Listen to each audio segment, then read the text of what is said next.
Hello, my Teaserking family. I apologize.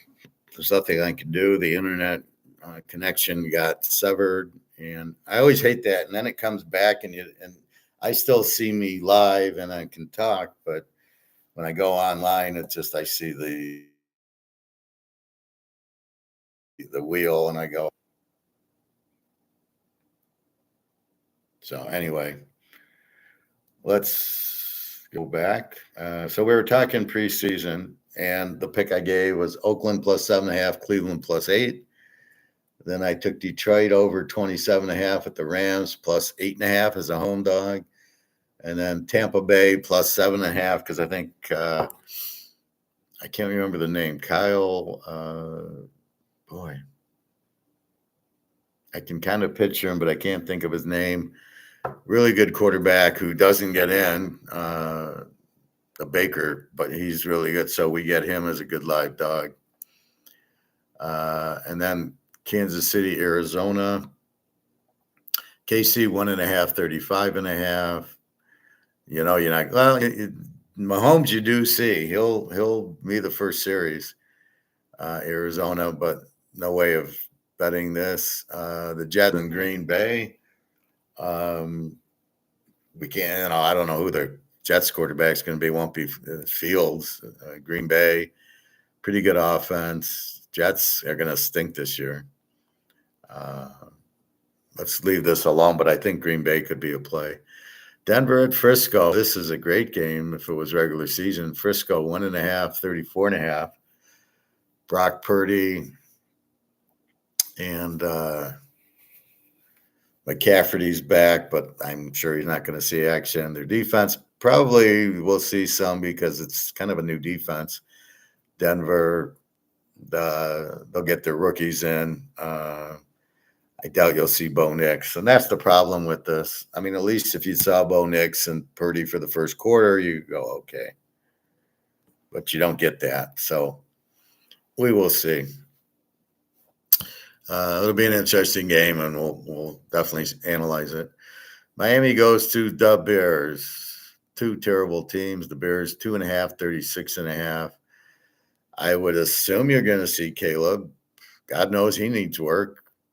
Against Tua, you're not going to see Tyreek Hill. You're not going to see Tua. He could get hurt. Probably an under. Neither, but you don't know what they're going to do with their defense. You just don't know who's playing, and you just don't want to bet third and fourth teams. And then New Orleans at San Diego. All right, New Orleans is 2.5-point favorites. I'm going to take San Diego. This will be our sixth pick. San Diego is a home dog plus 8.5. So, our first game is Oakland 7.5, Cleveland plus 8. That's teaser number 1. These are half unit plays. These are like $2 plays. Detroit over 27.5 with their defense. LA plus 8.5, just because they're a home dog. And then Tampa Bay with Kyle whatever. Good backup quarterback, plus 7.5. San Diego with Trey Lance looked good last week, getting 8.5 from New Orleans. Now, okay, so here's the theory. New Orleans, with all their quarterback, they got Hayner, they got Radler. I don't know if they'll play Tyler Shaw, but none of them. Hayner's the best. Radler sucks anyway. So that could be why New Orleans is favored. But if Trey Lance looked pretty good last week, moving on the third and fourth string of the Lions. So that's your preseason. Those three. Baseball, touch base. Houston, 2 units. The 49ers over 8.5. The Cubs over 8, 2 units. Colorado over 11, 2 units. The White Sox, 2 units. Texas, 2 units. Philadelphia, 5 units. Hey, David. Do I think the Pats will be good? Well, I like Vrabel. I think he'll help the defense. I don't like their offense. They don't have any receivers. Drake May's not all that. He's just a running quarterback. I didn't like him at North Carolina. I didn't understand the fuss. So we'll see. It's how accurate is Drake May? Is he going to be like Lamar where he can just run and he can't throw, or can he actually throw? I didn't see a lot of throwing, so I'm not impressed with Drake May. That's where Oakland gets you. Oakland actually gives you Geno Smith, who's played. We've seen him. We know he's a decent quarterback. Not great, but he's okay. It's the Darnold that we're questioning. We already know Penix and Daniels and Bo Nix are fine. I don't believe Cam Ward's going to be all that. And if New Orleans goes with Tyler Shaw, I don't buy that. He didn't look that great at Louisville. They lost to Notre Dame. And those are really the only two quarterbacks in the draft this year. So I think we'll bet heavily against Tennessee and New Orleans, and we'll see who Cleveland's quarterback is. I would assume Cleveland will start with Flacco in the first couple of games. He's got the experience, and then because the coach has to win, and you ain't winning with Prime Jr., you could win with Dylan Gabriel, but not yet. So I think Dylan Gabriel comes in after about week 5 or week 6, unless Flacco is winning all these games, and you just go from there. So that's where we're at with that. But I think that's it. So what we'll learn is we're going to look at who the backups are. Now, the only way that you can bet preseason is to bet the backups. The problem is there's 3 games, and the third game they don't want to play. Well, I guess they play the backups. Trask. Trask is the Tampa Bay backup who's really good. Kyle Trask from Florida. He had a big year at Florida his senior year. I don't know why they're not playing him. Although Baker, they are pushing Baker because Baker feels the heat. If they went down, Trask would be fine. So that's why I like Tampa. You're giving me Tampa as a home dog with Kyle Trask. Thank you. I know the backups. I know some backups. So we'll see what Cleveland and New Orleans does. So we'll get a better feel. But even last week, we saw Trey Lance, who just sucks. And the Lions, what I take out of that game is how bad the Lions defense played. And that goes back to the defensive coordinator not having a clue. And it's going to be a long year for Detroit because their defense is going to suck. If Hutchinson thinks he's playing the first week, he's out of his freaking mind because that's not going to happen. You don't come back from a broken leg in less than a year. He might try it. He won't last long, but okay, we'll see. Maybe he'll prove me wrong. Maybe he'll play the whole first week, and he won't hurt his knee again. Okay, maybe. Christmas in July, right? Okay, so that's preseason football. Be very careful. If you're betting these, bet $1 on the games. These are just thoughts of how to bet them. You've got to realize you're betting on 3rd and 4th stringers. So you're in trouble there. Now we saw Trey Lance as the 3rd stringer on San Diego. Heineken is the second quarterback behind Herbert. They had the other one, but I don't think he's there now. So Stick, I think, but he's not there now. You're looking for, Indy with Jones and Richardson, and one of them's going to play in the preseason. I don't know how much time you waste on your 4th string quarterback, although San Diego played Uglia Buglia. It was probably like, okay, this is the only time you're going to see the field, Uglia. You're certainly not being out Herbert or Heineke or the way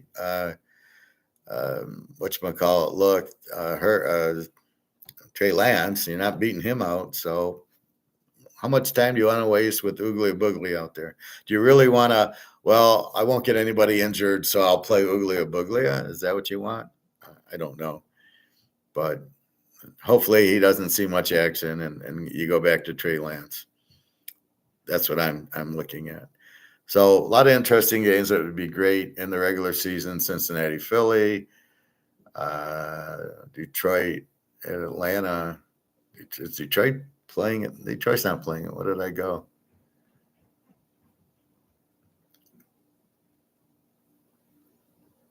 Oh, yeah, we took over because I'm not sure if we get Penix, but Atlanta can score. Washington, New England, Giants, Buffalo, Houston, Minnesota would be a good game. Dallas at the Rams would kill them. Tennessee, Tampa, we'd be all over Tampa. KC at Arizona, we'd be all over KC. The Jets, Green Bay would be our lock, Green Bay. Denver, Frisco, tease the dog. Miami, the Bears, tease the dog. And New Orleans, the San Diego, we'd probably play San Diego if this was week 1 or the regular season, which it's not. All right.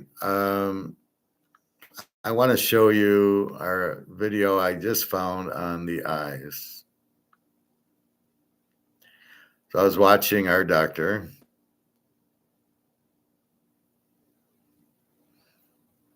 Where the hell did it go? Didn't I like this? Ladies, listen up. The video is showing the pink salt trick that melts belly fat while you sleep. So you start off by rubbing your palms vigorously together. Okay, so this is... Do this daily to avoid glasses forever. So what he's saying is he can make, if you want to get 20/20 vision, but let's say you have 80/20 vision. He's saying if you do this, you'll get 20/20 vision. And I don't have 20/20 vision, so I'm interested in it. We're not going to watch the whole thing, just the first few minutes. And I'll leave this to you to watch. This is our Dr. Eckberg. But just let's just throw it out there for a little bit. Have you noticed how road signs and fine print are harder to read as time goes on? The text on your phone seems blurrier.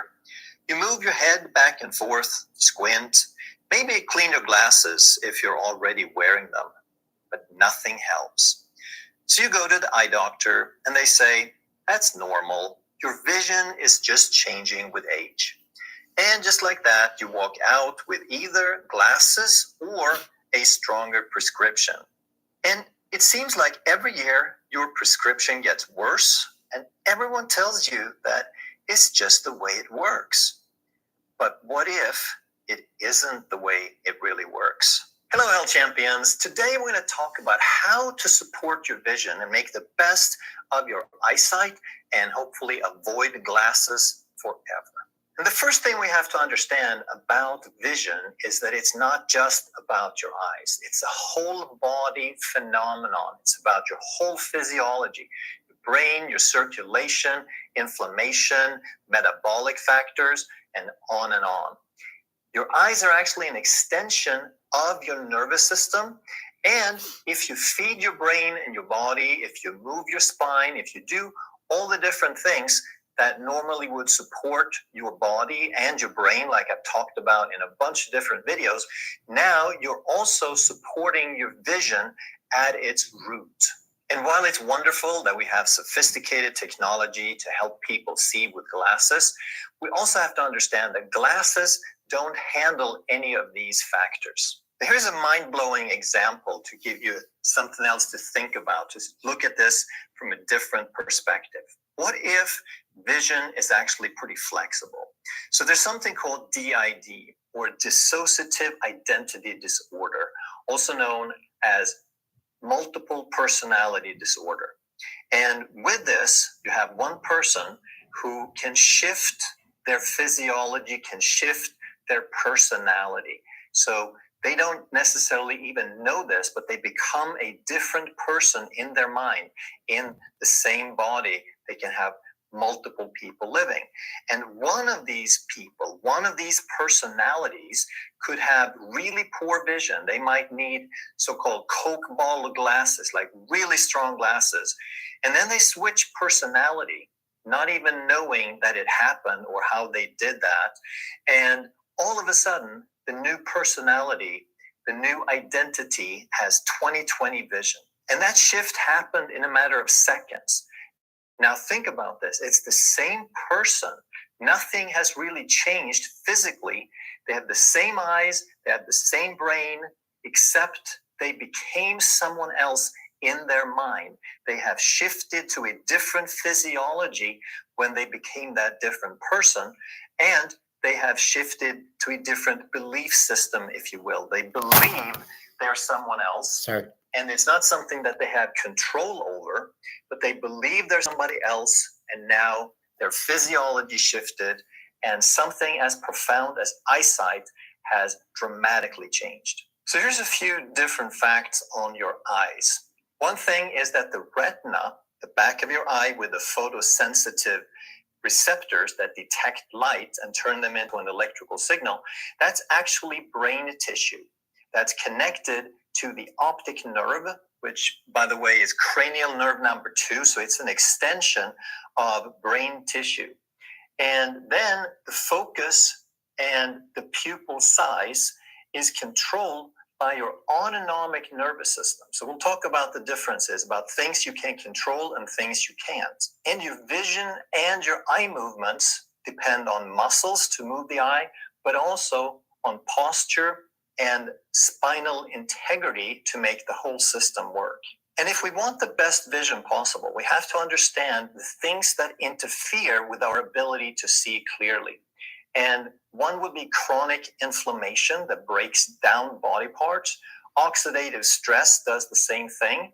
But we also have things like blood glucose dysregulation. So people that have type 2 diabetes or insulin resistance, they tend to damage those fine blood vessels in the back of the eye. Also, hypertension or high blood pressure will damage those fine blood vessels that the vision so strongly depends upon. And my mom was diagnosed with severe dementia at 78. Today, at 80. Upon. And chronic stress, high levels of cortisol, and simply just something called sympathetic dominance, that we're always a little bit on edge, we're always a little bit stressed, that will drive this cortisol and often be connected to these other problems as well, like hypertension and inflammation and so forth. If we have what's called mitochondrial dysfunction, if our little energy factories don't work properly, now they can't make all the energy that we need. And if we have excess blue light, like virtually everyone has today from their phones and computers, that will stress the eyes. If we smoke, or if we have poor posture, that will also interfere with our ability to create clear vision. And then there are certain things that your eyes need. Just like any other body part, they need certain nutrition and some specific things for the eyes, in addition to all the general stuff that I've talked about in so many videos. Eyes really like lutein, zeaxanthin, vitamin A, omega-3s, and zinc. Eyesight depends on oxygen and blood flow so that those tissues can make energy, and they have to reach all the little micro vessels in the eye. The eyes have muscles, and we need to support and train and activate those muscles, just like any other muscle in the body, use it or lose it. And clear eyesight also strongly depends, of course, on the brain-body connection. So we'll talk about some exercises in a second, but first I want to touch on the best food for the eye. But I'm going to go over it pretty quick because I've done so many videos on what the best food is to support the body. And they're very, very similar to all the other foods that we would eat for metabolic health, to reduce and control inflammation, to support the brain, to support heart health. So if we eat things like egg yolks and leafy greens and bell pepper, we can get nutrients like lutein, zeaxanthin, and vitamin C, which helps protect the macula, the most precious, the most receptor-dense area in the back of your eye on the retina. And they also help filter out blue light, which is damaging to the eye. And if we eat things like salmon, and preferably wild-caught salmon, if we eat sardines and mackerel, these fatty fish, they contain tremendous amounts, the highest food source amounts of omega-3s, the EPA, and the DHA that perform so many functions in the body. And in terms of importance for the retina, DHA actually makes up 50 to 60% of the mass of that retina as building blocks to make it function the way it's supposed to. So it's critical for the health of the retina to get enough DHA. But these omega-3s also help the body control inflammation, and they prevent dry eyes. Some other good foods are blueberries and black currants, and they contain a compound called anthocyanins. They help improve the capillary strength in these small blood vessels, and they also help improve night vision. Some other good foods are beef liver and cod liver oil. And of course, the cod liver oil gives us more of that precious DHA. But both of these foods will give us large amounts of preform, the active form of vitamin A. So we can get it through vegetables like beta carotene and convert it, but it is more potent if we get the preformed, the finalized version of vitamin A, which will support both the cornea and the retina health. A couple of examples of foods that contain zinc are pumpkin seed and lamb. And zinc is critical for making the vitamin A actually work and do something, and it also helps. All right, so we got the gist. There's some exercises and stuff, but it's 38 minutes. I'm not going to go through that. There's other things I want to show you. But that's the general idea. Now, I eat all that shit. My eyes are still bad, so I'll have to watch more and then get back with you tomorrow. Let's read the comments. Palming and blinking and squeeze. Eye movement, near fall drill. So I guess if you blink a lot and palm, blinking and squeeze are exercise for your eyes.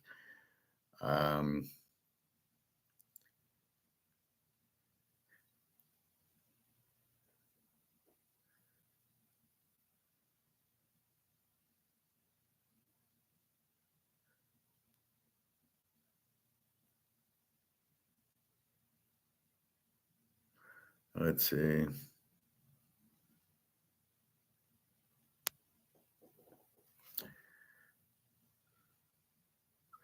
So one guy says, reducing inflammation and eating nutrition foods, eggs, sardines, liver, improve my eyesight. So, I don't know. I swim without my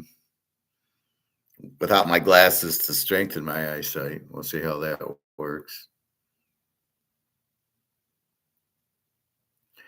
Here's one. Bank of America, red alert, 41 trillion risk of vanishing. So there's a risk of 41 trillion going. Let's watch a little of that. Doesn't even matter when I put it on. It just all comes sliding out anyways, and it never lasts. And it hits me in the legs for ordinary people.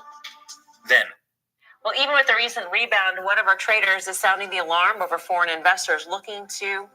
Imagine waking up tomorrow and finding out that nearly $41 trillion, almost twice the US GDP, could vanish from global markets overnight. That's not a movie plot. It's the stark warning from Bank of America, and it's sending shockwaves through Wall Street. Investors are suddenly asking, are we standing on the edge of the biggest financial collapse in modern history? Today, we dive deep into what this $41 trillion threat really means, where the risk is coming from, and most importantly, how it could hit your wallet sooner than you think. Buckle up. This could change everything. Over the last few weeks, markets have been on edge as global investment flows start to wobble, but the latest report from Bank of America, BOFA, has amplified the fear like never before. According to their analysis, up to $41 trillion in global wealth is now at risk of rapid devaluation, largely due to a perfect storm of economic and geopolitical triggers that are converging faster than anyone expected. At the heart of this red alert is a massive shift in capital flows, particularly out of U.S. assets and into emerging markets, gold. All right, I don't know why he says devaluation. It's not devaluation. So they want to move it into, as he was just saying, gold and getting it out of the U.S. So this is the panic that I've been mentioning of people, and the 41 million we've heard before. It's just simply the foreigners, the Germans, the Canadians, the English, the Chinese, the Japanese, the Russians getting out of our U.S. stock market and bringing it home and either putting it into some stocks or putting it into gold. And what's been happening is a lot has been going into gold, a lot into other stocks. Why hasn't the stock price go down? Well, that's because it keeps getting made off. It gets printed. People keep buying it on the algorithms, so it's not real. Yes, the stock market should be about 20,000 now. This is the warning I keep telling you: is be careful. The stock market's going to crash. You have tariffs, which I don't know if they're in effect or not, or how much is in it. I was hearing that Trump's tariffing, but he's not tariffing all the goods. So he's not tariffing orange juice, or he's not tariffing computers or cell phone. It's like, well, I'm going to tariff them 20%, but it's not on any of the goods that we get. That's so stupid. But this is what I'm warning you: is this is the end. They're pulling their money out of the market because they want to get out of dollars, out of the banks. And now it doesn't devalue. The devaluation comes as the inflation making the money worth less. This is not inflation. Inflation's money printing. This is people who already have their money in the stocks and the banks pulling it out. And that's the warning: is get the hell out of the market and get the hell out of the banks. You got to be careful with that. You don't want a lot of money in the bank. Keep it in a safe place, somewhere out of the bank, where if they say, "Yep, well, you can't withdraw the money," and I show you those Chinese videos where China won't let them get their money, that's the whole point. If China can't get their money, the citizens of China can't get their money, and they got 70,000 tons of gold. So I don't really understand why they're not using their gold. But we heard the other day from Mark McGuire's guy, they are quietly coming out with the gold background. So they're not going to announce it. They're just going to do it, right? That's the difference. They don't need the announcement. They're doing it. The gold backed currency is out. China's using it. Russia will start using it soon. Russia wants to end the war. They by September, when the weather turns. So Russia's just bombarding everything. I think they'll end up in Odessa, taking that back. They've killed Kiev. They've just destroyed it, basically, and some of these other cities.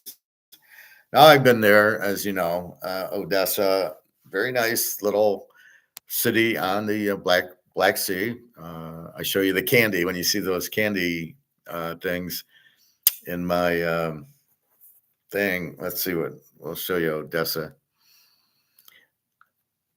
I mean, it's a very nice city.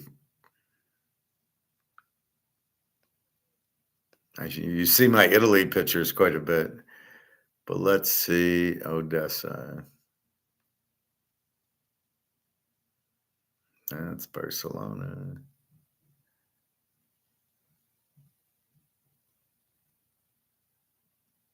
That's Lviv. Amsterdam.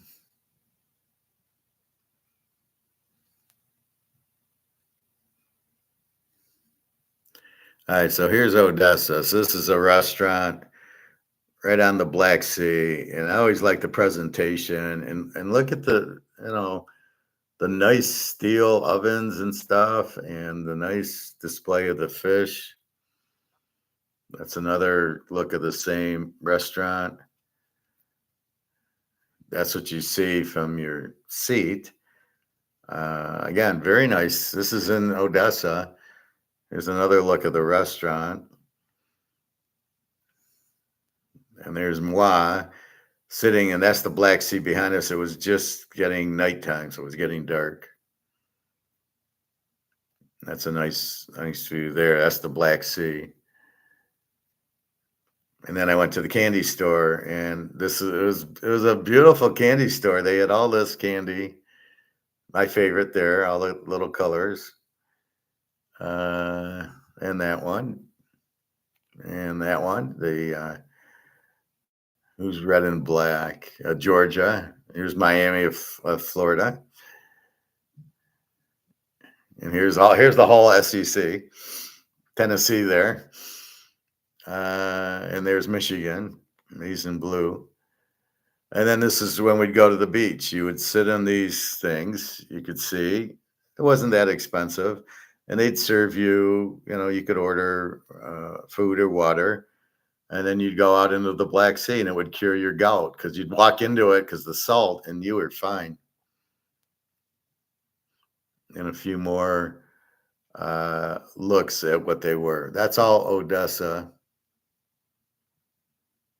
This was our hotel. It was a nice hotel.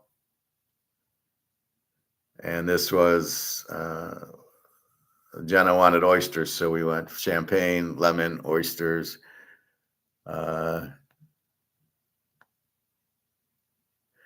Here's how much gas costs there.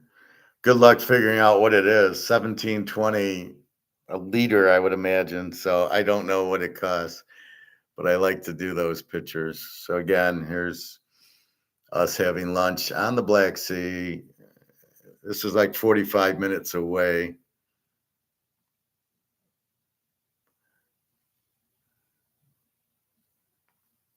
Let's see. All right, so that's all I got.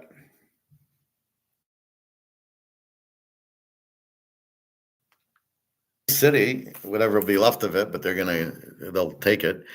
But yeah, I don't know. Well, it'll be in Russia's hands. I assume you can still visit it, just like you can visit Russia. So anyway, so that's what's going on. So this risk that they're going to pull the money out of the system, out of the U.S., because everybody's realizing the heavy doubt, these tariffs, they know that's not good. So it's almost like George Soros is bankrupting the U.S. He's probably shorted it. That's what he did with London. He shorted England, and that's how he made all his money. But it was the same thing. It was massive inflation, and he knew the dollar couldn't survive. And that's what he's doing here. And the Scott Simpson guy is the Soros guy is doing it for him. And Trump's probably in on it, making some, having Soros invest for him. So this is terrible. Anyway, it's a little bit more of this. Particularly out of U.S. assets and into emerging markets, gold, and alternative safe havens. Historically, investors have relied on the U.S. dollar and treasury bonds as the ultimate safe bet. But recent events are undermining that confidence. The combination of soaring U.S. debt levels, rising interest rates, and global political instability is making many big money players nervous. And when the hedge funds and sovereign wealth funds start moving cash, the ripple effects can be devastating. Bofe warns that Well, also the problem is Trump he doesn't know what the truth is. He'll say, we're going to tariff. Oh, wait, we'll wait 90 days. Oh, we're going to do this. Oh, no, we won't. We're going to do this. And so you can't believe a word the guy says because he's just full of crap. And that's really the problem is if Trump was a strong leader like Putin and said, we're going to do tariffs in 10 days, he would do tariffs in 10 days. But Trump doesn't. And he's kind of trying to bluff. He's kind of saying, I'm going to do this. And then see the reaction. And then he sees the reaction and then he tries to get some. So I'm going to sell you this for $1,000 and I want the reaction. And then I'm really going to sell it for 100. So I threaten 1,000, but I know I really want 100. But if I say 100, I won't get 100. So he's kind of negotiating. So he's not too clever. I never thought he was very clever. Everybody said, well, he's a businessman. He's not a businessman.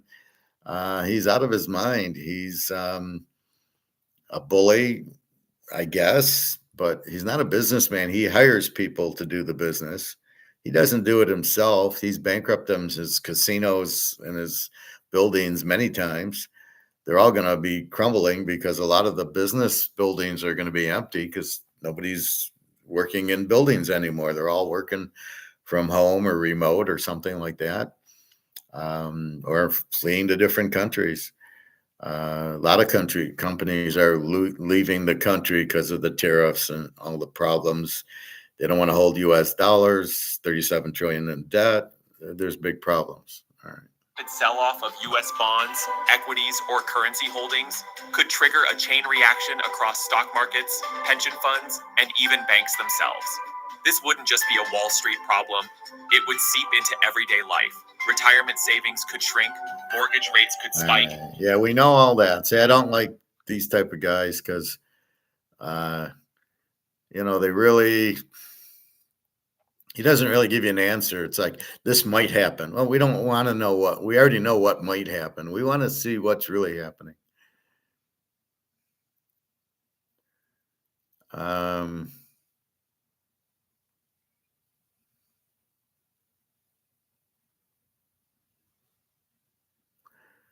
Here's one. China's banks are collapsing.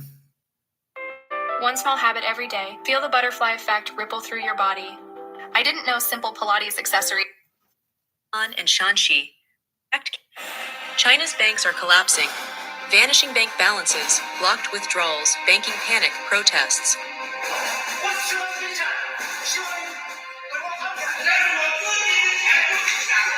People can't withdraw their money.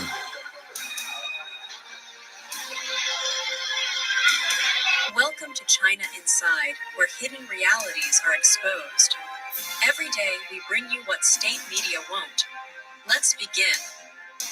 Across China, people are checking their bank accounts and finding zero balances. Withdrawals are blocked.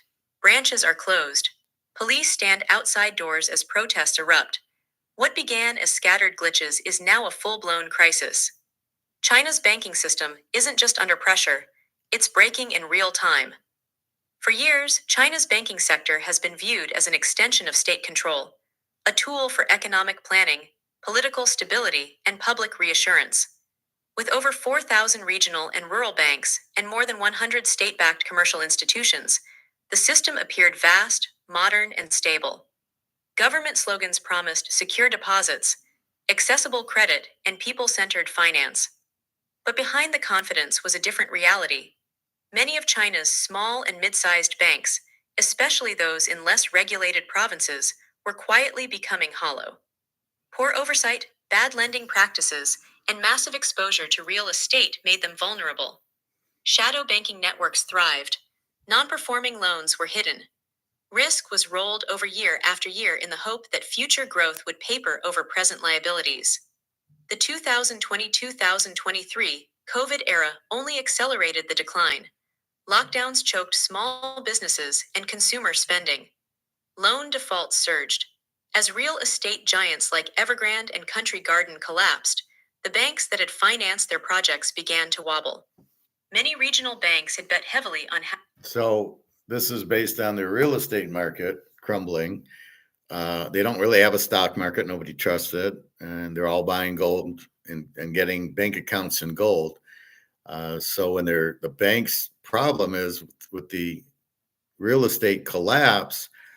So let's say we're a bank and we loaned out money to Evergrande and we loaned out $10 million. We're expecting to get paid back.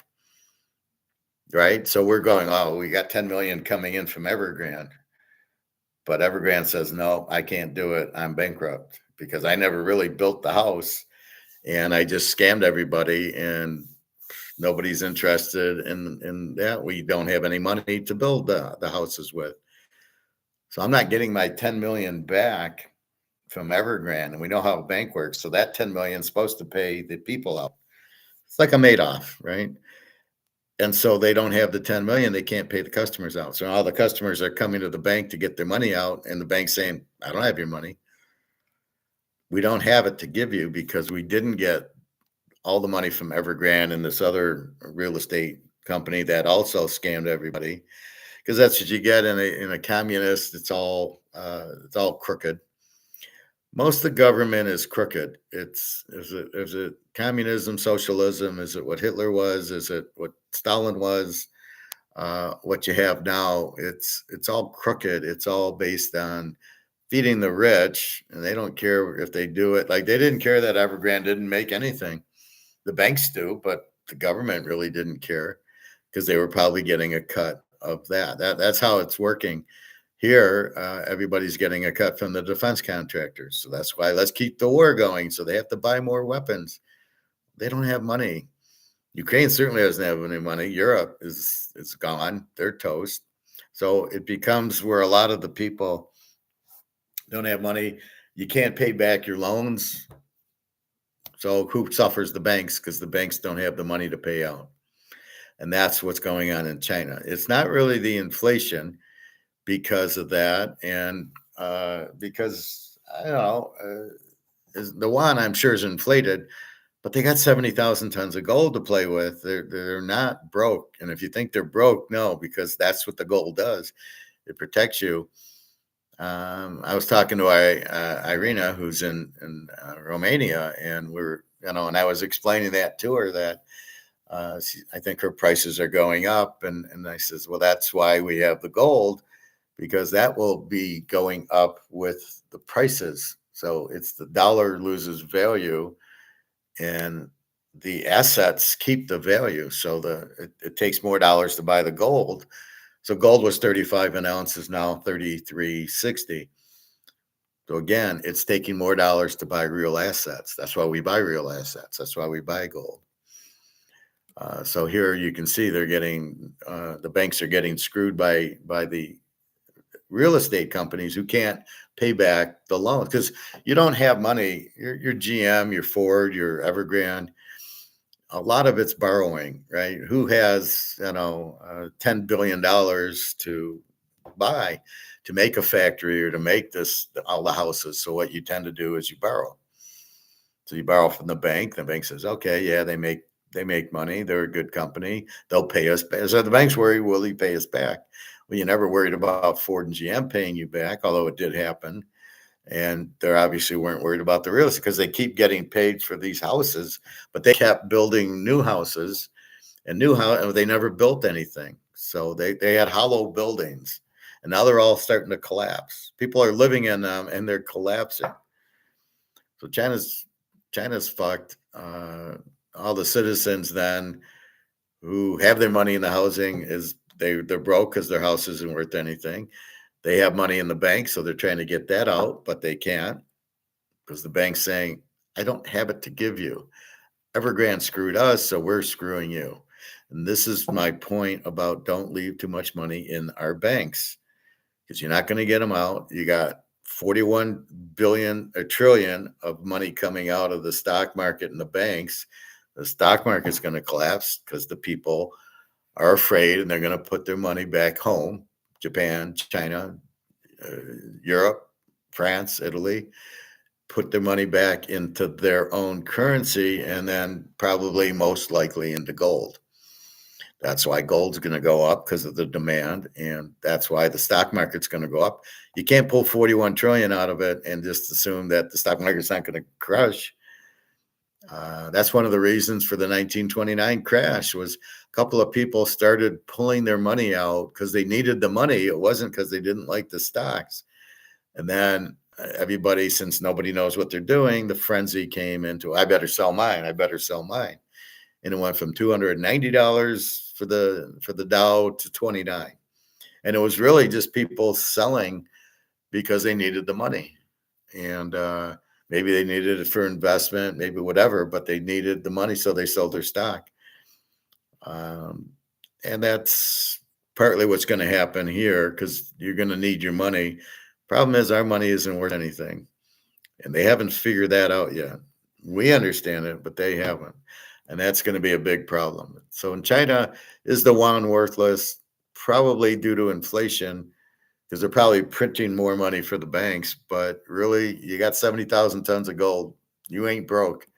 That's why Russia, 20,000 tons, and India, and Saudi Arabia, Brazil, they're all fine. You have gold, you're not broke, right? You got to remember, you can always go sell it. So you're not broke with gold. Housing developers, trusting land-backed loans that suddenly became worthless when property values plunged. At the same time, rural and local banks aggressively marketed high-yield deposit products to attract capital, often through online platforms. Citizens from all over China deposited money in banks hundreds of miles away, lured by promises of better returns. Few realized that these offers came with almost no protection. These were not national-level institutions. Many weren't even supervised by the central government. And when they failed, depositors were left with frozen accounts and no answers. Sounds like Madoff. So Madoff opened some banks in China. I'll give you 10%. What did Madoff do? I can pick stocks. I'll give you 15%. Oh, okay. I got to give my money to Madoff. He can pick 15%, which never happened. So these banks said, I'll give you 8% or 10% or whatever. They were never real, and that people would, these were long distances away. So you're going online and doing, and this is what I warn you about online transactions. And I'm very scared to use Google Pay, Apple Pay, any of these. I use PayPal and Venmo, and that's it. And really, I don't use Venmo. I just get paid on Teaserking Venmo. But usually, all I'm in is PayPal, which is fine. I'm fine with that. But I won't use these pay apps. I don't trust them. Anything online, I'm not trusting. So be very careful with that. But that's what's happening. So they did, and then the banks said thank you very much and went out of business. And everybody lost their money because, again, you trusted Madoff. Because the rate, it's like, don't they learn from Madoff? 15%, they don't get it. And then here's the bank, oh, we're going to offer you 8% or 10%, whatever they offered. And everybody runs to it. And there's no difference between that and what Madoff did. The guy probably learned from Madoff. Hey, I can just promise this high return. That's the initial Ponzi scheme. Ponzi offered 50% for your return, and everybody lined up and gave him the money. And then he just robbed Peter to pay Paul, and then eventually ran out of money and said, "Oh, it was just a scheme. I really can't make 50% of money for you." If it looks too good to be true, there's a reason, and it's usually not. And if the same thing with if you see a bank, I'll give you 20%. Don't walk, but run away from them. Just use logic. Can I make 20%? No. How the fuck can the bank do it? And then the bank did it with real estate trust. Same Ponzi scheme. We'll give you 10% on if you get into a real estate trust. Attack on Wall Street guy does it with $60,000. All of a sudden, the housing starts crashing because people who should never have gotten loans got loans, couldn't afford them, couldn't pay them. They're in these certificates that the people are buying to get a higher interest rate, and it goes boom. That's 4 times that the phony high interest rate lures people in, and then nothing. They get lured in, nothing there. That's what you got to be careful of. So you need to understand it. That's the point. Can you really get 10% in a CD at a bank? No. Not only that, now we don't even want anything to do with paper. This is the problem with paper and why you should own gold and silver. It can never happen in gold and silver because you can't print gold and silver. You go out and buy gold. Right now it's $33.50, $33.60 an ounce. But that's what it is. Now, COMEX can kind of monkey around with the price a little bit, but now it can't because of brics, the demand. And if it goes too low, China and Russia are going to buy the shit out of it, and it'll knock the price back up. But gold, you can never, nobody can say, oh, well, we're going out of business, or, yeah, it really can't get 15%. Gold's gold. You have no risk in the portfolio. So that's a big reason to buy the gold and silver. You can't get burnt, right? Now, before they were monkeying around COMEX, where silver was going down to a couple dollars, and the Hunt brothers were buying options instead of buying physical, and they burnt them. But that can't happen now because there's too many people buying physical gold and silver. That's the protection. And it's going to really move because if they revalue it, and they're going to revalue it at a high number, then boom, beautiful. So you're on the side. One thing I did see about gold, people, it'll go up to 30,000 an ounce, and then everybody will cash in on it, and then the dollar will collapse. So all that money you made on gold, you're going to buy back. You're going to get back on the Titanic, and you're going to sell it and loot. No. Nobody's selling their gold in our class. No. It goes up to 30,000. We're saying thank you, and we're holding it because unless there's another currency we can get into, a gold-backed brics currency, let's say, then I'll sell my gold, part of it, to get into the gold-backed currency. But I'm not selling my gold to get back into the monopoly money bullshit of this, right? I'll never sell gold at $30,000, $40,000 an ounce to get back into this shit.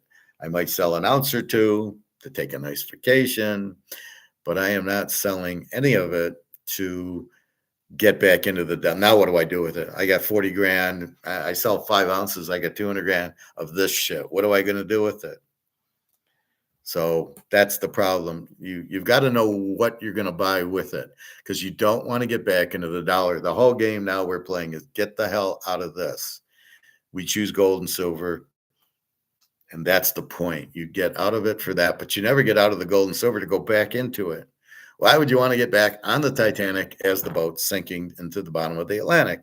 You don't. You stay in the lifeboat. Then if there's some other boat that comes by that you can get into, like a goldback boat, then you can sell part of it. But there's really no reason to. We're not really buying. You got 100 ounces. We're not buying it to then sell the 100 ounces and make profit. No.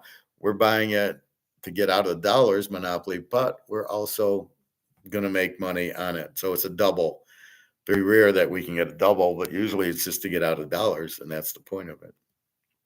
So you're not going to sell your gold to get back into dollars. You'll sell it for a gold-backed currency, or you just hold it and then you sell a piece, an ounce here and an ounce there for travel or something that you need. Your house needs repair, a car, or something like that. All right, a little bit more of 2024, China. confidence was already eroding. Scattered reports of frozen withdrawals in Henan and Anhui circulated online, but were quickly censored. Officials called them technical issues. Then came isolated protests, small, quiet, and heavily policed. Still, the state insisted the banking system was fundamentally sound. But cracks were forming, and for millions of Chinese citizens, the illusion of safety was about to vanish along with their money. Across China, the banking crisis that officials once called isolated incidents is now visibly exploding. From Zhengzhou to Chengdu, depositors are lining up outside banks only to find shuttered doors, silent ATMs, and uniformed officers guarding entrances. In some towns, protesters have held signs reading, "Give us back our money," before being forcibly dispersed. In others, people wait quietly for hours, hoping their accounts will somehow unfreeze. In Henan province, several local banks have blocked all digital withdrawals for over a month. Mobile banking apps display maintenance in progress, while in-person visits are met with vague explanations. Some branches have removed signage entirely. One woman in Zhejiang told foreign media, "My balance shows zero. I deposited 400,000 yuan last year. No one will speak to me." A similar pattern has emerged in Anhui, Hunan, and Shanxi. Rural banks quietly closing, websites going dark, and managers unavailable for comment. Many of these banks are part of cross-regional platforms that offered high-yield deposit products through mobile apps, targeting users. Okay, so it's all made off. So we see that. So we got the point. I'm going to give you 20% on your thing. It ain't going to happen. So that's what we got with China. But now we understand it. It's really not the Communist Party doing it. It was the banks who got screwed by Evergrande, and the other one, Floral Garden, who screwed them because the housing market collapsed. That's the problem in China. The banks don't have any money because they lent it to the housing people, the companies, to build the houses, and they didn't do it. So they're out all that money. That's the real problem.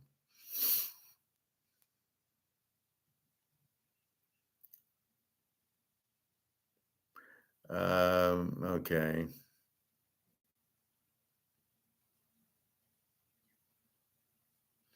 Let's look at alligator. 1,500% increase in silver price. Oh, that sounds. Let's look at that. Stop paying taxes on your real estate. I'm sure you already knew this, but if you did not, know your question about the gold silver ratio.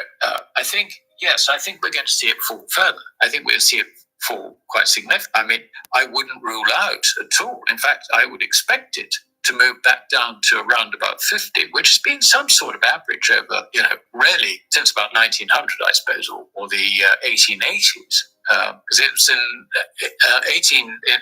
the 1870s when silver was no longer, the silver standards, if you like, no longer applied in Europe. The last one being Germany, which went on to a gold standard, I think, in 1873. Thereabouts.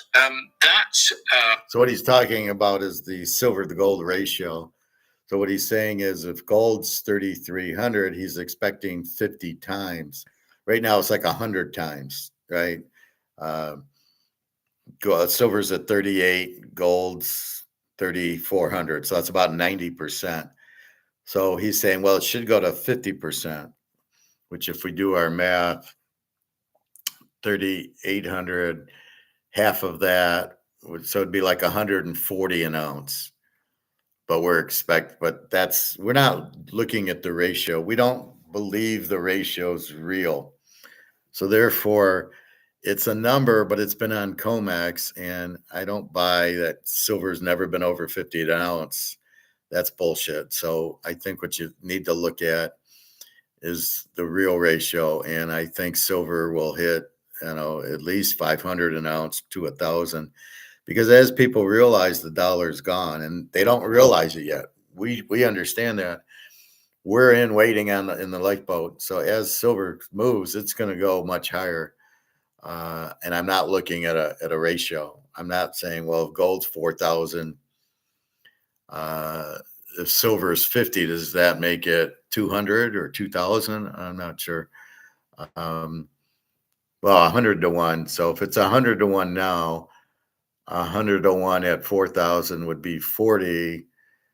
50 to 1 would be 80. It doesn't make sense. It'll be, the demand for silver will be so high because you can't afford the gold. Some people will, but the rich people are too stupid to buy gold right now. They're in treasuries, making it their 2% of inflated money, which is worthless. All right, so I just want to get that. So that's what he's talking about, is the ratio of if gold's X, silver should be 50 times. So if it's 4,000, it should be 100, I think. But I don't agree. It'll be 500 or 600. Meant that the value of silver was then being priced for its next use. And so the gold silver ratio from that point rose from 15, 16, whatever, on the way up. And of course, it peaked under President Trump in his first term in office at something like 120, and is now on its way back down again. And this is particularly important because if I'm right about the relationship between gold and precious metals, then we are going to see silver recover very substantially, and not the only, even measured in gold. Of course, everybody concentrates on silver because that is if you like, the second most important monetary metal in the absence of fiat currencies. So, you get loads and loads of bulls, if you like. So, pessimists like me thinking, well, if we're going to have a currency crisis, or it's the end of the fiat currency era, then silver's going to come back. I think that will probably fuel some speculation, but I think the main point which everybody is missing is that it's not just silver, but it is all the other base metals which have been suppressed by the fall in the purchasing power of fiat currencies. So much so, they can even quadruple against gold just to return to normality. And what does that mean if gold continues to rise against the dollar? In other words, the dollar continues to fall, pushing gold-dollar values even higher. Well, it means that when it comes to inflation inputs, if you want to look at it in a more conventional economic term, those inflation inputs are going to be very destructive of fiat currencies, horribly so. That's the future, I'm afraid. And what does that mean for bond yields? Oh, up, up, up, up. And it's got nothing to do with the collapse in economic activity that will happen. That's going to happen. Partly because of the adjustment, but also because of the past history of suppressing interest rates and the accumulation of unproductive debt. They're missing the most important thing, of course, which is against what? Okay, in real terms, but it's already it's already suppressed in gold terms, which are real. It's suppressed by COMEX. He's not connecting the dots. The COMEX price is options, and they're lowering it It's not market. It's not free market demand moving the price. It's these options. It's the paper silver, which is bullshit, moving the price. That's the suppression. So once that we get rid of COMEX, then silver will just fly because it's so undervalued now. I mean, my guess is should be 500 an ounce easy, and it's sitting at almost 40, and you're like, this is a joke. But we understand that. That's why we're buying it, but we're waiting for COMEX to blow up, which it's about to do. Terms. And then when you put an overlay of devaluing, debasing Inflation, currencies idiot. on top of that, then measured in those, it's gonna, this is a disaster. It really is. And why do you think it's been suppressed then for so long? It's a function really of the fiat currency regime that really has been in place ever since 1934. 1933-34, when gold, in early 1934, the dollar was devalued by 40%. In other words, the gold exchange rate was raised $35 from 20.67. That sort of held all the way through to 1970, when finally the expansion of the monetary base, if you like, the expansion of unproductive dollar debt really meant that the relationship at $35 became virtually impossible to maintain. I mean, and bear in mind also that the Americans had reduced their holdings, gold, from 1947, 48, from I think something like 21,000 tons, 22,000 tons, down to 9,000 tons in 1971, when finally they threw in the towel on the gold standard, or what sort of passed for a gold standard. And since then, we've had a fiat currency. It started off with the US Treasury going on a propaganda campaign saying, gold is no longer the standard. We went from a fixed exchange rate regime to a floating exchange rate regime. The dollar was the king currency. Okay. And it sort of got to the point where, this rubbish, this propaganda was so big, gold as a pet rock. It's no longer part of the system. But the interesting thing is that now nobody's talking about gold at all. We just don't want to talk about it. We don't want to talk about it. But as I say, you can go back to the Emperor Diocletian, who introduced an edict of maximum prices. It was around about 270 odd or 300 AD. I mean, a long time ago, 1,700 years ago plus. And you can look at those prices. Okay, the slave markets no longer operate, so there's no comparison there. But you look at things like, beer, wine, clothes, all these things, they're similar price today, measured in gold. The thing that's changed, of course, is that currencies come and go. And every one that comes, goes. Because what's currency is credit. And eventually, the credit becomes worthless, or it becomes a question, and it has to die. That's what happens. When we speak about the purchasing power of gold, we're not discussing an arbitrary number on a chart. We're talking about an anchor, something that has outlasted every government, every fiat experiment, and every school of Keynesian fantasy economics. Gold has retained its purchasing. I love that. Keynesian fantasy economics. That's what I tried to tell is we're Austrian. We're the good guys. The Keynesians are the bad guys. They're the socialists. They want government to control it. We want the people to control their own wealth. We don't want you to be taxed. We want you to go and make your money. And the bigger your skill set, the more money you make, because that's what the market will bear. That's what we're looking for. So that's the whole idea, is that's what you're making. And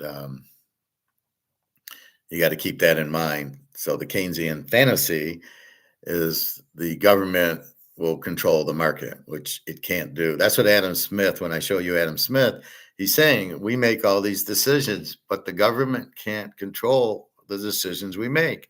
I might want to go golfing today. The government has no idea. I might go bowling. I might just swim. I might go to the groceries. Whatever I do, it's up to me. You can't control that. And that's the problem. So Keynesian fantasy, I like that. Power across centuries, not because it's shiny or because central bankers say it should, but because it is the only form of money that is not simultaneously someone else's liability. That truth becomes ever more apparent in a world drowning in debt and denial. Now, of course, well, no, gold can't be printed. They don't quite understand that concept for some reason.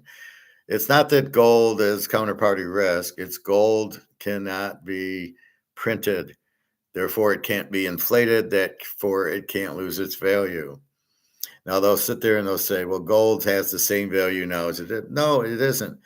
It's still an ounce of gold's an ounce of gold, or a 400-ounce bar is a 400-ounce bar. It's the same weight, but not the same value. The value has been changing.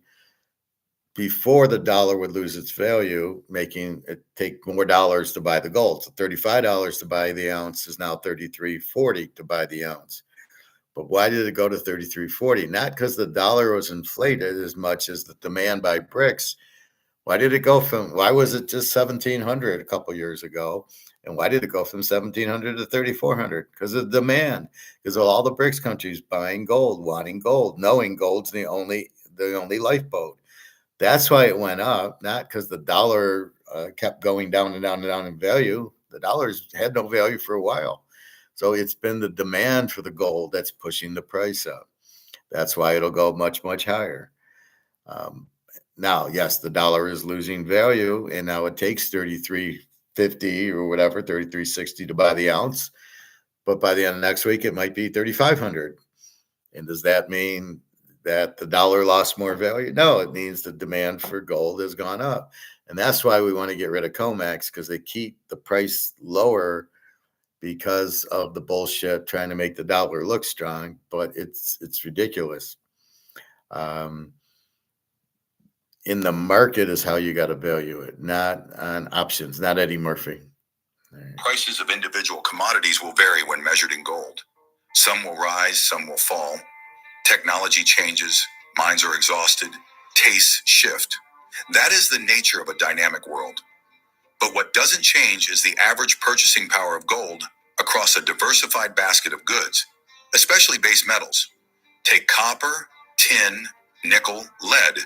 When measured in gold over the last 150 years, their purchasing power has been astonishingly stable, save for brief periods of war or policy distortion. In contrast, the dollar, well, that's another matter entirely. Since the Fed's creation in 1913, the US dollar has lost roughly 97% of its purchasing power. Imagine losing 97% of anything and calling that a success. Let me walk you through a historical case. Back in the early 20th century, when the dollar was still on a gold standard at $20.67 per ounce, a gentleman's suit cost about 1 ounce of gold. Today, with gold trading near $2,400, a high-quality suit still costs around that amount. So now I'm puzzled because how old? This says it's two days ago. Major move incoming if you own gold or silver, but this is 2,400. So this is like a year and a half ago. So I'm going to stop this now because I thought it was, 1,500% 2 days ago, and this is not 2 days ago. Gold is not 24. It's already moved, so we've already got the major. So he was correct. They had a major move. All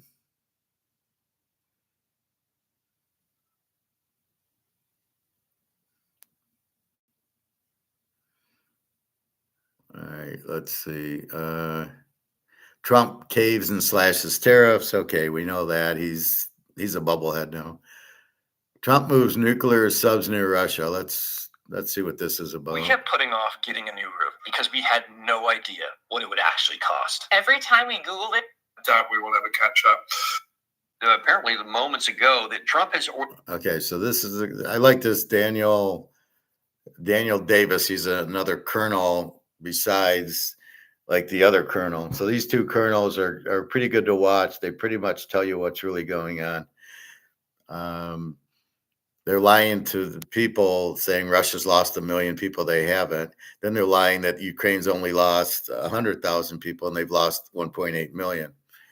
So, but these guys tell you the truth. Everybody else, it's just bullshit news.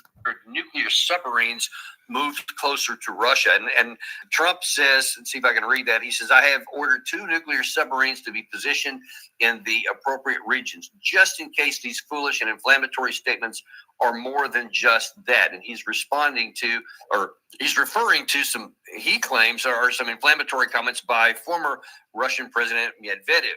Now, this has been going on for a while between Trump and Medvedev, where Trump said something, Medvedev commented back. Then Medvedev made another comment back. And of course, Trump doesn't like anyone calling him out. Now, it's one thing if it's going back and forth on a social media platform. It's another thing when it turns into action on the ground and nuclear submarines move into action. First of all, just what do you think of this reaction by the President Trump to an unkind and unflattering social media post? I think it's curious. I mean, like you, it's the first time that I've seen it, Danny. But what were you going to do with those nuclear submarines? Nuclear submarines have 2 or 3 capabilities. So you've got SSBNs, which are the ballistic missile submarines. Now, clearly, well, I hope that Trump isn't planning on using ballistic nuclear weapons, because that's the end for all of us. You know, the Russians will respond to, their doctrine is to respond to any nuclear attack, and frankly, that'll be end for probably the world. That then leaves you the next. So the reason they won't do that is that would put the defense contractors out of business. So they won't let that happen. So we can feel comfortable that's never going to happen. Which are conventional nuclear submarines, which are armed with torpedoes, but also medium-range missiles. So these are Tomahawk, for example, and those sorts of things. So you could actually say, okay, well, we'll actually put an SSGN as how we used to describe them, but they're pretty much the same things now. And they're able to fire a batch of Tomahawk missiles. Again, though, that's a very, very tricky thing to do, because as soon as you fire missiles, and Tomahawk can be nuclear tipped, as soon as you fire a missile which could be nuclear tipped into Russia, their doctrine is to respond with nuclear weapons. So, you know, that's a massive, if you're going to take the risk of doing that, you know, it's a unconscionable risk in my mind to do that. I mean, the last thing you could say, well, we'll use nuclear submarines to just sort of blockade Russia, or sort of put pressure on their merchant fleet or surface fleets. But the Russians have got submarines as well. And furthermore, the Russians have got submarines which include nuclear torpedoes. So you could fire a nuclear torpedo from some distance off continental USA, and the next thing you know, you've got a nuclear torpedo going off in an American port if you decide to move that way. So, you know, to me, this is for somebody who is not short on inflammatory comments, to actually suggest that because somebody else has responded to his inflammatory comments with the same, that he's going to use nuclear submarines. Well, I would ask, for what purpose? I can tell you that nuclear submarines of any type will make no significant difference to the battlefield. Yeah, and yeah, but it could just get us sucked in.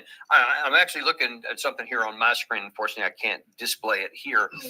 But this actually started a number of days before that, between Lindsey Graham and Dmitry Medvedev. So he's been trolling our leaders for some time. Lindsey Graham wrote, he said, to those in Russia who believe that President Trump is not serious about ending the bloodbath between Russia and Ukraine, you and your customers will soon be sadly mistaken, referring to these imposition of the sanctions. You will soon see that Joe Biden is no longer president, to which Medvedev replied, Trump's playing the ultimate, Lindsey Graham replied to Medvedev first, who said Trump's playing the ultimatum game with Russia. 50 days or 10, he should remember 2 things. 1, Russia is not Israel or even Iran. And then 2, each new ultimatum is a threat and a step in a wrong direction. And then you had Graham's response. To that response, then Dmitry Medvedev adds, it's not for you or Trump to dictate when to get at the peace table. Negotiations will end when all of our objectives in our military operations have been achieved. Work on America first, Gramps. That's the part that apparently Trump didn't like. So he replies back now with this comment here, and just because apparently it's just happened, we haven't seen any response here. Okay, well, there, great. Gary's got that one up there too. He said, words are very important and can often lead to unintended consequences. I hope this will not be one of those instances. And I just got to be asked, what in the hell are you talking about? I mean, this is alarming to me because frankly, it's like two high school sophomores, just battering back and forth, either on, trying to troll each other on social media or whatever. Two kids. But you're talking about two nuclear powers. And it's one thing for Medvedev. He's not in a position of power. Trump does have the power of the nuclear button. And when he's talking that way, that can't do anything positive. What do you expect the Russian response to this will be based on what you know? What I suspect is that Medvedev has always been publicly much more fiery than Putin. And what I suspect, Putin's in charge, and I suspect that the response will be measured. The Russians can respond. They can actually station nuclear submarines off the coast of the continental USA, and indeed, whether on both seaboards of the USA, and that's well within their capabilities. And I doubt that Putin will go that far. I think he'll see this as a storm in the X or whatever teacup, I would like to think, and just get on with what he's doing. But the Russians are very capable of responding. Furthermore, they're also capable of responding in a way which the West can't match. So Russians don't need to use nuclear weapons to damage the West in ways which we can't respond with Iskander missiles, with hypersonic missiles they've got available, Gary. We can't defend against those. We can't defend American. So again, what the hell is Trump doing? The guy's lost his mind, I think.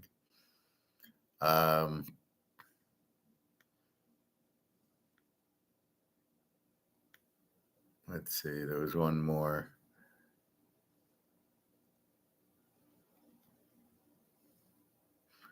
All right, we'll watch the other general. It follows you. A ghost. That one mistake, that false accusation, that private... Interpreted. Well, this thing was written in 1789. Ability in it.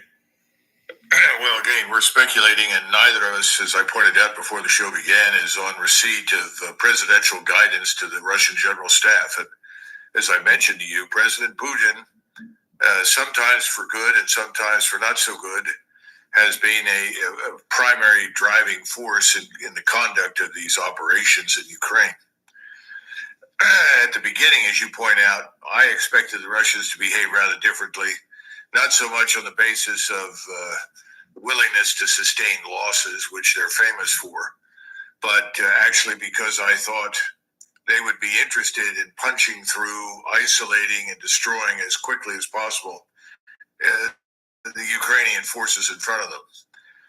I didn't understand the special military operation. I didn't understand its intention and the thinking behind it. I think we have to keep in mind that President Putin's overriding strategic imperative from the beginning has been to avoid war with the United States and NATO.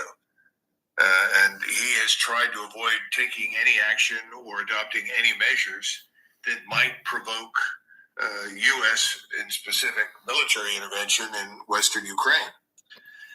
So I think that has to be taken into account. So the first law was we're going to move very slowly.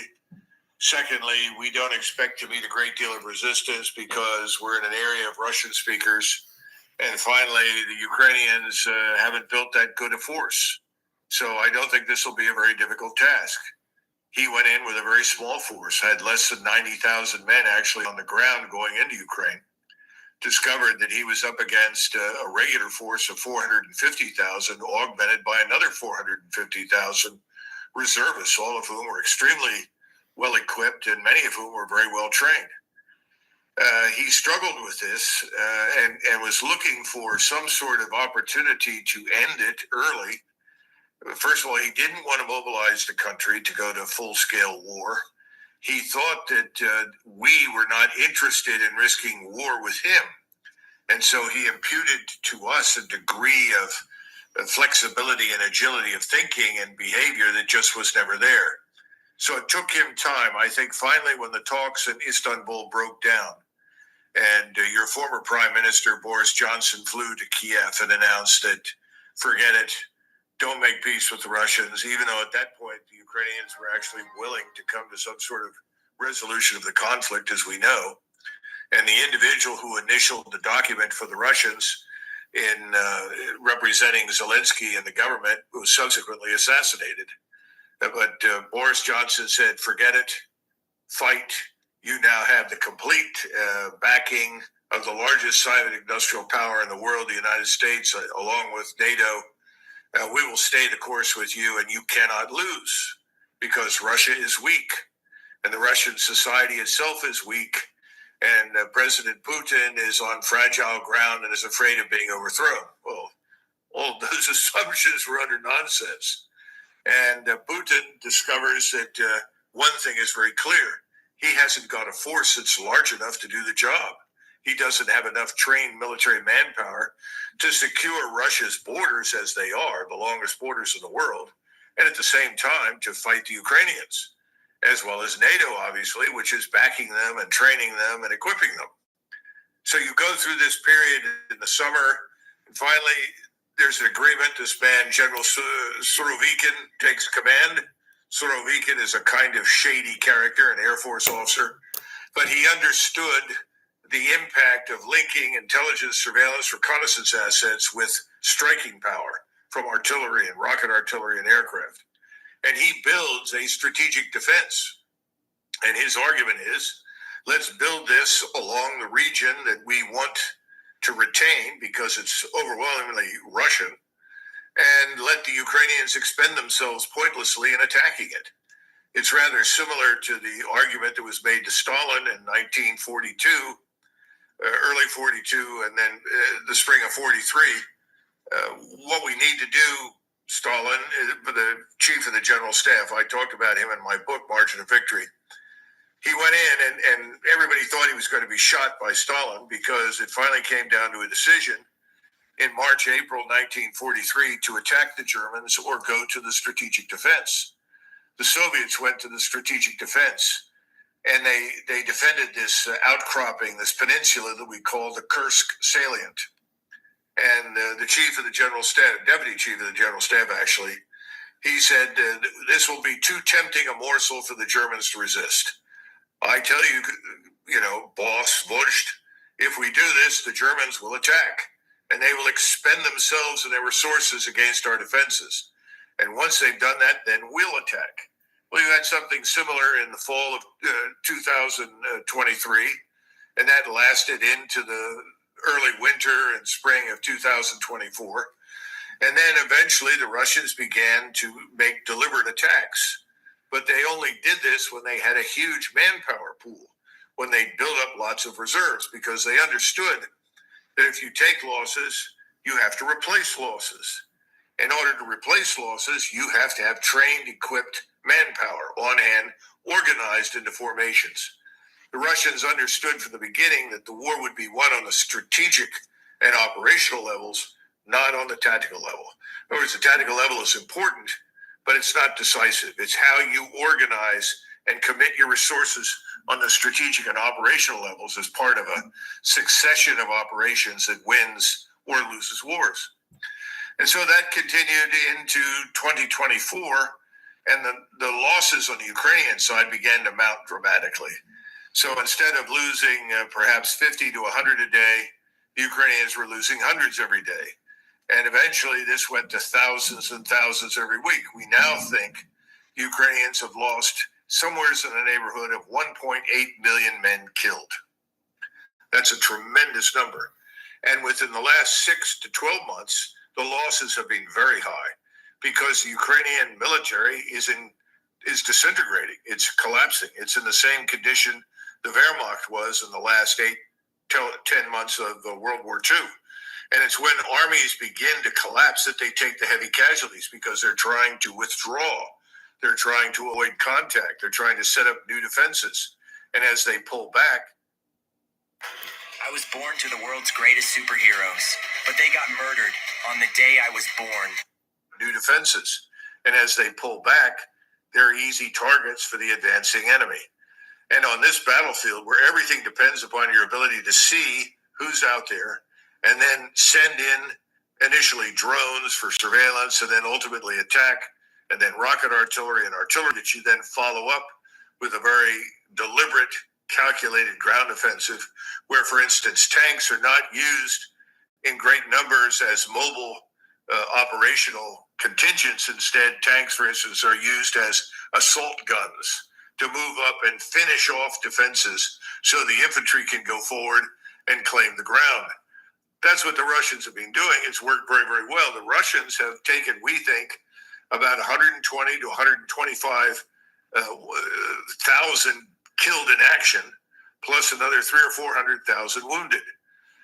In other words, the losses are very lopsided on the Ukrainian side. Now, another reason for that, of course, was the really bad advice that they were getting from their NATO allies and advisors, telling them to launch attacks into these defenses that they had no chance whatsoever of penetrating, because the Russian defenses were very deep, with lots of reserves, all very carefully surveilled and under constant, persistent surveillance. And they had learned literally to link fire from sea-based ships in the Baltic, aircraft east of Moscow, firing batteries in White Russia, wherever, to bring within minutes tremendous concentrations of accurate, devastating fire against the Ukrainians. And so these attempts to break through these operational defenses failed miserably. So it was a strategic defeat early on from which the Ukrainians really never recovered. But the Russians wanted to do something else for which I wasn't prepared. It wasn't enough for them to move forward and punch through and reach the Dnieper River. They've essentially behaved like a giant vacuum cleaner. They've gone through and effectively vacuumed up every bit of resistance everywhere they find it, because there was something else in the special military operation order that I had not attached significant attention to, but is very important.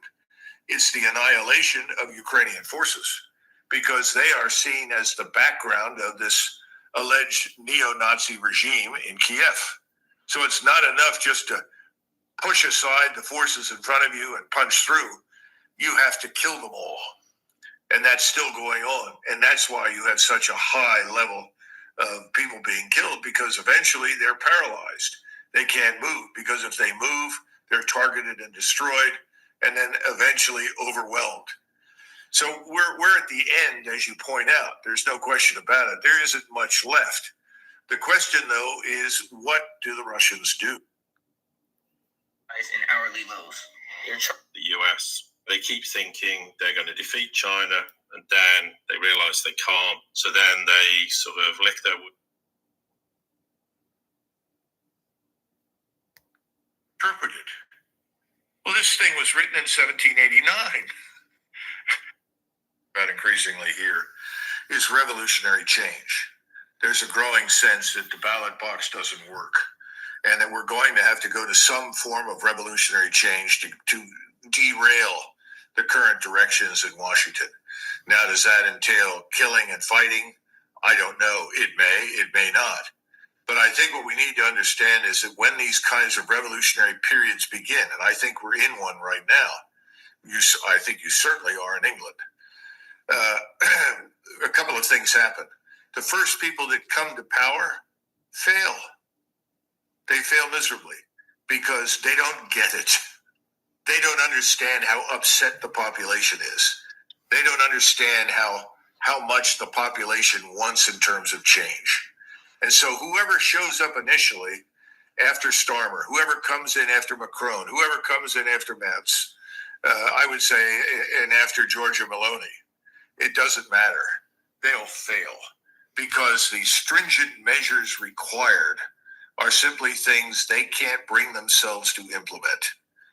And I think that's where we're headed. I mean, you've just got to say, wait a minute, this NATO thing is absurd. It makes no sense. We're not protected by NATO. We're being exploited by NATO. We're being bankrupted by NATO. And we're living in greater danger thanks to NATO than we ever have in the last 50 years. Somebody's going to have to stand up and say that, because that's true. That's where we're headed. And then secondly, all these people that are living in our country that are not us, most of them are going to have to go away. And it's going to be ugly, and that's the way it is, because if they don't leave, we'll never regain control of our own country. And that's part of the reason they were brought in to begin with, which was to usurp it from us. And, what's the right number? Is it 5% can be foreign? 8% can be foreign? I don't know, but it'll come down to somebody who decides that's it, this much and no more. But these things are not measures that new governments are going to be prepared to enact. It'll take much more radical, determined people to make it happen. And I think my generation in the United States is a big problem.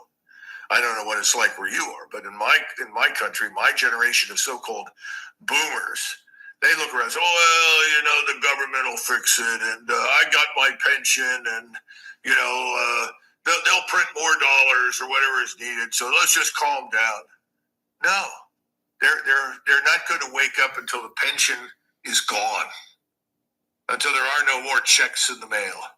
Then they'll wake up. But until that happens, what are they going to do? Not much. So the people that really want change, who are revolutionary in their thinking, they're people under the age of 50 and probably most part under the age of 40. And why not? They can't get jobs. Multitasking used to be second nature. Dinner, homework, emails, no problem. But late under the age of 40. And why not? They can't get jobs. You have all these Americans that have done everything they were told to do, gone to college, have crushing collegiate debt over their heads. They can't get jobs. And then when they look around, then they see that all of these foreigners that are here, half of whom or more are illegal, they're actually being hired. They're not getting the jobs. And we have the statistics to prove it. And people in Washington, no, that's not wrong. That's wrong. No, it's true. It's true. The illegals that have come into this country have profited enormously from jobs that Americans did not get. Well, somebody will say, well, they'll work for less. Well, that's true. They probably will. But that doesn't mean they should have jobs instead of American citizens. You get my drift. We have a constitution that doesn't protect us. There's nothing in the Constitution that says anyone who lives inside the United States has the same rights as any American. But that's the way it's interpreted. Well, this thing was written in 1789. At the time, everybody spoke English. 90% of the population was British. And when they wrote that thing, they didn't assume, they never foresaw what was going to happen to us in the future. So we're struggling with this Constitution that is so elastic with so many holes in it that you can drive convoys of trucks through. So it doesn't make any sense anymore. And these things are all dawning on Americans. Now, I don't know what it's like where you are, but my impression is young people that are in the same boat that want to work, but they can't get jobs. Well, we have a situation at the moment, Doug, which is interesting because most of ours aren't working because our welfare system, they're living in 4-star hotels, getting 3 meals a day, preferential medical treatment, and they're getting pocket money, which the latest surveys found that they like to spend at the local betting shops. So ours aren't working. Now, if they were actually working, there might be a different dynamic. You say, but they're not, and that's what's really antagonizing everybody. And I think I mentioned this too. I think we had a little chuckle about this last time we spoke, and that is, of course, talking about the boomers, my generation. Nobody goes, do they, to the barricades with a full tummy? They've got a car on the go. It's going to have to get a lot worse. It's going to have to get a lot worse than it is now for things to change. I mean, I think we're probably a decade away. Well, I don't think so, for the simple reason that I think we're going to go into a very major financial crisis that's going to be at least as bad as the Depression in the 1930s, and it's coming sooner rather than later. Jamie Dimon from J.P. Morgan Chase is hardly, the paragon of virtue and integrity. I don't think he's a bad person. I don't know him personally, but he's not somebody that usually goes public and makes the statements he has within the last 30 days. And he has said, we are on the edge of a depression that's going to be much worse than anything we've ever seen in our history. Once our banks go under, once your banks go under, and by the way, you came very close with Liz Truss. Go back and look at the gilt market, and see where you were with Liz Truss. That's where you're headed now. We have the same problem with our treasuries. And you have New York City and the City of London banks that are playing a shell game, moving things back and forth to try and keep everybody solvent and liquid. Then you have the gold problem, and I'm sure you've listened to Alistair McLeod. If you haven't, good chum of mine, yeah. he is. He's brilliant. And listen to him talk about the gold market in London and what's happened there. Listen, these things are all going to stop, and it's not going to take a decade. It's coming much sooner. And the interesting part is that Starmer and his friends and Macron and the rest of them, they've made it worse because they have all evaded the hard decisions. No one wants to stand up and say, I'm sorry, there is no free lunch. All our money is gone. And oh, by the way, everybody that preceded me, along with me, are guilty of having squandered it. Nobody wants to stand up and say that. That's the problem with Donald Trump. He wants to be popular. Everything he said before he was elected and talked about doing, he's failed to do. Doesn't want to do any of it because he wants everybody happy. Oh, it's a golden age and I'm here and it's all me. And that's all going to fall apart here very shortly. And this latest trade deal that you did with Donald, I mean, that thing is absurd. You know, it's supposed to be a big windfall for American oil and gas. We'll see. It's not going to help us. It's not repatriating manufacturing capacity to the United States. It's not rebuilding our manufacturing sector. It doesn't make any sense at all. And it's not going to help you. I mean, the whole thing, the whole system, dollar-based system, is a catastrophe. And the dollar itself is become, as my oldest son, who's a pretty good financial analyst, puts it, the dollar has become a virus. That's why your ears won't stop. Seriously, another and fucking why commercial. silence feels impossible. The dollar has become a virus. You know, you pass on our debt, and then we put you into debt. And then after we put you into debt, we keep you there as long as possible. And we bully you. And if you don't do what we say, we land the U.S. military, and they tell you what to do. This is what the American way has become. That's why you've got BRICS. And you've got people like Orban in Hungary or Fico in Slovakia who figured it out. The Poles are figuring it out. It's only a matter of time until finally Bulgaria and Romania also do, although we were able to jerry-rig the Supreme Court in Romania, remove the candidate that was a nationalist and was anti-globalist, and ensure that we got another puppet in charge in Bucharest. But it can't last. It's not going to go on much longer. So I really think there is hope because it's all going to fall apart. We'll leave you with that. So that's why we're in gold and silver. We're 5 steps ahead of the game. That's all I can say. We know what's coming. We know you need gold and silver. We know these are worthless. We already know it, right? You can't keep printing it and it's worthless, right? Nobody wants it. Nobody wants the dollar. Nobody wants our treasuries. 37 trillion in debt. What do you think? That's trillion, not billion. You can't pay it off. You're done. You're bankrupt. If me and you were $1 trillion in debt, we'd be bankrupt. We'd never be able to pay that off. That's the point. That's the problem.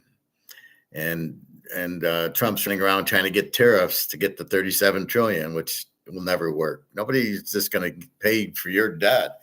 You got to get gold, and you got to raise the price of gold dramatically to have any hope of getting the 37 trillion paid off, which you don't owe all, right now.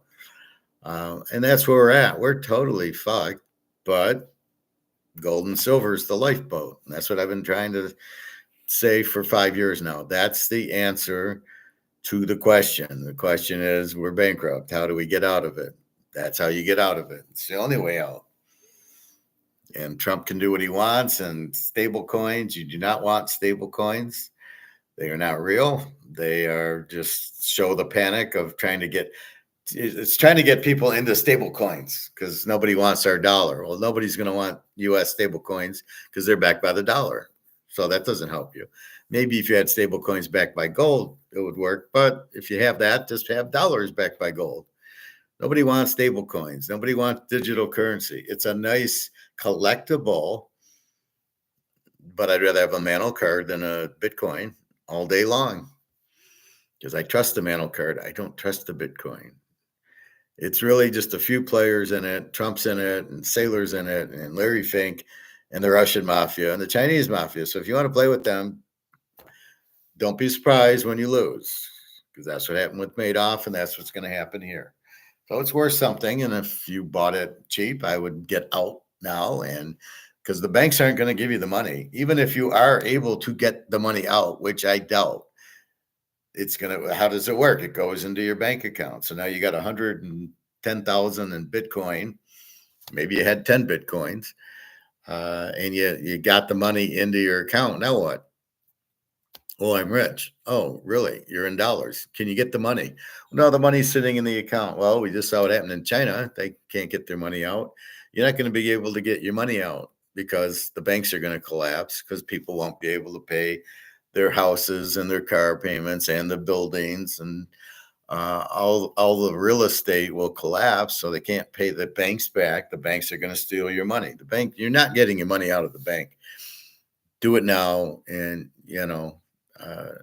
you can probably get 10, 20 grand out, but do you think you're going to get 100,000 on the Bitcoin? You're out of your mind. Go try it. I mean, if you want to. So that's where we're headed. We're headed for collapse. We're the Roman Empire at the end of the Roman Empire right now, and nobody wants to acknowledge it. Everybody, as he said, oh, well, we'll just print more money and we'll get our money. No, it's not worth anything. Go to the grocery store, try to buy stuff. It's not worth anything. Why isn't it worth anything? Because the dollar's gone. So everything's more expensive at the grocery store. Is just the fact that the dollar's not worth anything. And then you'll go to gold and silver if you're lucky, but it's not. It's going to be very expensive. Gold's going to be 10,000 an ounce. How are you going to pay for it? All right, maybe you've got, okay, let's say you got 500,000 in your account or in a 401k. How do you get that money to buy gold? Because the bank's not going to give it to you. If it's in a 401k, okay, I'll sell my stocks and bring it back home and into my bank and try to get the bank to do it and try to give me the money from the bank. Or at least if you get it in, like at my store, you can, if the money's in the bank, you can use your debit card and buy it. But that's because they know me. I don't know if you could come in and buy it, but let's say you could. That'd be your best bet, is to get the money into the bank and then debit card the gold and buy as much gold as you can. But there's not a lot there. You'll have a few ounces, 3-4 ounces. You're not getting, my friend at work a couple of years ago pulls up with a check with 100 grand, and I believe he got 55 ounces. I believe it was like 1,800, 1,900. He was able to get 55 ounces that he had to order. They gave him the check, and then within about 10 days, the gold came in, and he'd already given him the check, and then he got the money. So it took about 10 days. I don't know if that's, I think you can probably still do that with him, but that's what he had to do. He doesn't have that much in the store. He can order you, if you were to buy 10 ounces, he could order you the 10 ounces. Otherwise, I go in, I've already bought all my stuff before, so I'm already prepared. So it's more or less, I might go in for an ounce or a half ounce or something, and he won't order that for me, but I just look at what he's got, and it's people coming in saying, I need food, I need rent, I need, I got to pay expenses, and that's, so they come in with the ounce of gold. But he kept telling me at 2,500, everybody's coming in. It's never been so high. I just kind of laughed and going, this is nowhere near where it's headed. 3,000. Oh, it's not. It's never been this high. It's 3,400. It's never been this high. Wait till they see 5,000-6,000, then they won't know what the hell is going on. Okay, so that's it. I probably won't be on until late tomorrow. Got a 3:00 interview at 4, so I'm going to leave by 2. I'm going to wear a suit for everybody telling me you got to interview in a suit. Okay, I'll do that. And then I might go to the pool before that, just to kind of relax and think about the interview. I've got my resume on my phone, and I've got to, they already have the letter of recommendation. And they should have, I'm supposed to just meet the boss who I've already teams with. So I think it's like Daria, you meet her, online, but you're waiting to meet her in person. And so far, every time I've done that, the girls were very happy when I came in person, because I'm very nice to them, respectful, and that's what they like. And then they go, "That's what I thought." I said, "Well, how do you like me now?" And they go, "Yeah, that's what I thought you'd be." So I've never had an issue meeting the person. The daughter is feeling better, thank God. So we will see, but waiting to hear. So I'm looking forward to the interview. And again, it's just, I've already teamed her, so I really don't know what tomorrow is. Maybe a few other questions, but she did want me to come in. She probably, my guess is to meet the staff, and to make sure that everything's, that I'm not some crazy man when I get in there. But I would assume she knows my age at this point. I don't think she's worried about it. She just wants somebody to come in and help her. And if it goes for 1 year or 5 years, I'll be happy if the pay's right. I don't know what the pay's yet. It's very unusual. Normally they tell me if it's a low pay, they tell you, well, will you accept it? But if it's a high pay, they don't need to. So I think it's a good paying job. Again, it's Ford, and I test drove it yesterday, so I know it was near the barbecue, so I did that. Anyway, that's about it. So have a good day. Again, baseball, Houston, 49ers over 8.5, Cubs over 8, Colorado over 11, the White Sox, Texas, and Philadelphia. And what you see with this everyday play is the bullpen's getting worse and worse for most teams. So hence the overs. Although Miami beat the Yankees 2-0 yesterday, you can't explain that. I mean, Miami must have a hell of a bullpen.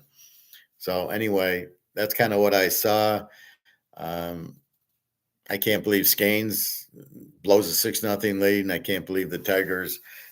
And Philly ended up 7-5 with the two aces going. So very, very confusing, very surprising, and very shitty bullpens. So if the idiot on the radio is listening about betting over, I would bet Philadelphia today.